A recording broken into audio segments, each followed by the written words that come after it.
Welcome to the Mindset with Morgan podcast. I am so grateful you're here. I'm Morgan, and I am a multiple seven-figure entrepreneur who adores all things business. I love building great teams and great companies who benefit the world. I've been building and running startups for nearly 15 years and have learned a few things along the way.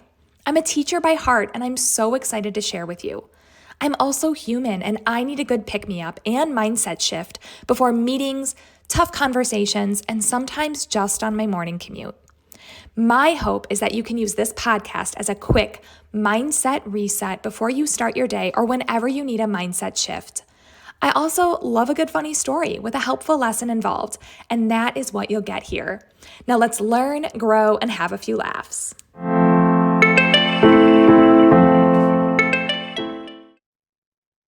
Hello and welcome back. So I've decided we're going to be doing some video podcasts as well because I know I personally like to watch somebody talking. It just feels like I'm like talking to them. I feel like it's articulated a little bit better. So when I am able, I'm going to do that because I think it'll be really, really helpful. So today I want to talk about something you can do when you are feeling super stuck in your business. And I'm not talking the kind of stuck where you spend an hour trying to figure something out. I'm talking about stuck, like stuck in the mud, stuck, not moving forward, feeling like you are not going to get out of the hole, stuck. This can happen for so many different reasons. And I know personally, some of my most challenging situations of feeling stuck have come from a few different reasons, but one of the big ones has been financial and feeling stuck in the mud. So I wanted to tell you kind of just a quick story because I'm actually working on something right now and it kind of inspired me. I'm working on something to get a little unstuck, not necessarily financially, but there's something in my business that just I feel like I'm talking like a good year. Like I feel like I know where I want it to go and it's just something isn't moving. And there's something that I do every time I'm feeling this stuck. And even I have to remind myself sometimes of what to do to get unstuck. But I want to tell you a story from years ago that always reminds me you can get unstuck. So many, many years ago, I had a partner in a business and the partnership ended. Expectations for each other just weren't right. We weren't right for each other. The business didn't do well with both of us at the helm in the way that we were, and we decided to part ways. In this particular business, I actually kept the business and became the sole owner. And I made some mistakes. I made many mistakes. We get to choose if we have mistakes, failures, or lessons. This was a big lesson of mine.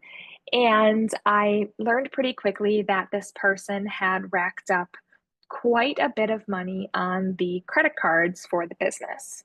Now, you can say, well, they were in their name. No, actually, at the time, the person didn't have the credit to be able to be the sole person on the business credit card. So I was. So I knew that I was personally liable for this. And you guys, let me tell you, if you've ever been in debt of any sort, I'm not talking your mortgage, right? I'm talking about debt that has kind of piled up and you don't really know how to get out of it. It's a feeling that is indescribable unless you've been in it. So if you are in it, let me tell you that I understand and I get it. Not that that's helpful at the moment, but you're not alone. And if I can offer advice of some sort to help you move forward in that direction or in general, just business moving steps forward, this will work in all cases. But in this particular situation, I had something like this come up before. Earlier, my restaurant was in a flood and dealt with a similar situation, just unexpected bills and a build out that had to be done without any sales coming in. And that was a very, very painful, I'd say 6 to 9 months or so in that business. But there is nothing that makes you scrappy or teaches you lessons like that as a business owner than something like that. I feel it kind of gives you legs, gives you, it's almost like a rite of passage, right? If everything's always easy, you might not be as strong of a business owner or a leader unless you deal with some hard stuff. So I kind of played pity party for a while. And what I mean by that is just instead of doing something about it, I was so angry and so frustrated, and I felt like I wasn't doing anything to move the situation forward. And this lasted for a while, and I feel like I just was in such, I was so mad about the situation. I had a hard time thinking clearly on how to fix the situation. It wasn't until one day, actually, one of the key team members at this company came into my office and said, "Have you ever heard of a 0% interest credit card?" And I was like, I don't know. And truly, I don't love, I like credit cards for points, but to me, a credit card is a debit card. You pay it off like immediately, right? You don't do it to rack up debt. You have one to get airline points and fly for free, right? That's my whole thing with it. And I don't use a credit card ever if it charges fees typically, because like then you're just undoing what you're trying to do anyway and you end up paying for the flight. So I said, well, okay, how does that help us at this point?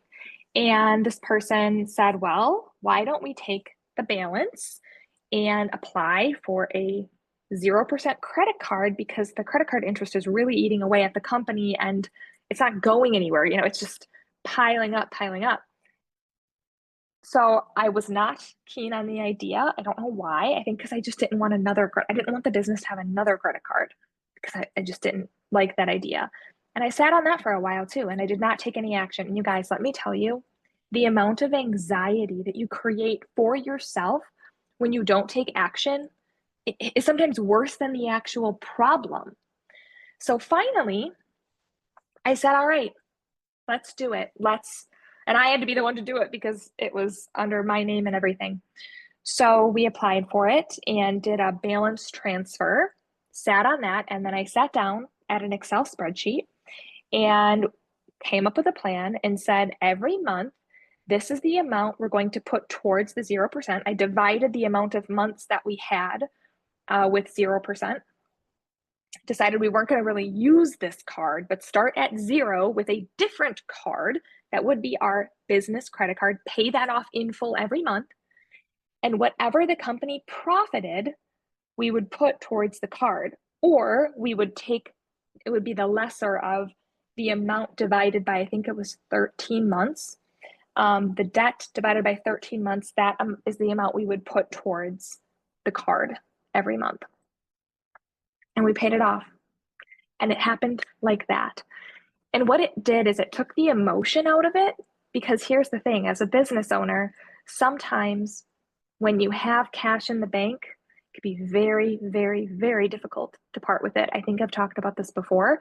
That's why the moment you can have somebody else do your bill pay and bookkeeping, get out of it, because they're going to have less emotion towards paying big bills than you will. For you, it's going to be really painful. And I don't know, maybe this is just me, but after a big bill is paid, I feel like so relieved, so relieved. And this is like real talk as a business owner, right? These things are just can be so emotional and so just like I used to sit on a bill at some points for like 30 days until it was due. I would sit on it and just I'd like lose sleep over it. I'd be like, oh my gosh, okay, there's this much in the checking and then this bill, and then okay, but if I pay this bill, but then what if an emergency happens? Then I don't have any money to do this. Versus if the bill had just been paid, you didn't think about it ever again. It's always better to just pay the bill immediately. Now, years later, I've learned so much and love to just get stuff off my plate, right? But here's the thing, that situation taught me that one of the biggest cures for anxiety, something that's eating away at you, is taking action. Because when you come up with a plan and then take that plan, put it in your planner. This is the book I'm reading right now. Take that, put it in your planner. Okay, on Monday, you're going to do this thing that you said because it was on your plan, right? Now you've taken the emotion out of it and you don't have to spend that next Monday morning convincing yourself to do something. You've done all the work already. Now all you need to do is just implement, right? The more you take action and put a plan together, listen to me on this, the less time you have to spend the next week, the next month, whatever the next time you have to address this is going to be, the less time you have to convince yourself to actually do it, and you just do it because the plan is already in place. So that is my story on how our business paid off tens of thousands of dollars in credit card debt relatively quickly. You guys, that was a great feeling, but I also learned so much just about taking action, coming up with a plan, and getting the emotion out of it. Because you guys, half the battle, it's in here. And that's why we talk so much about mindset. So I hope this was helpful. If there is something just aching away at you, you're stuck in the mud and you're just not moving forward, I challenge you, the moment you have just 30 to 45 minutes, put your emails away, take some time, and make a plan of action, because action cures so much. Have a great day.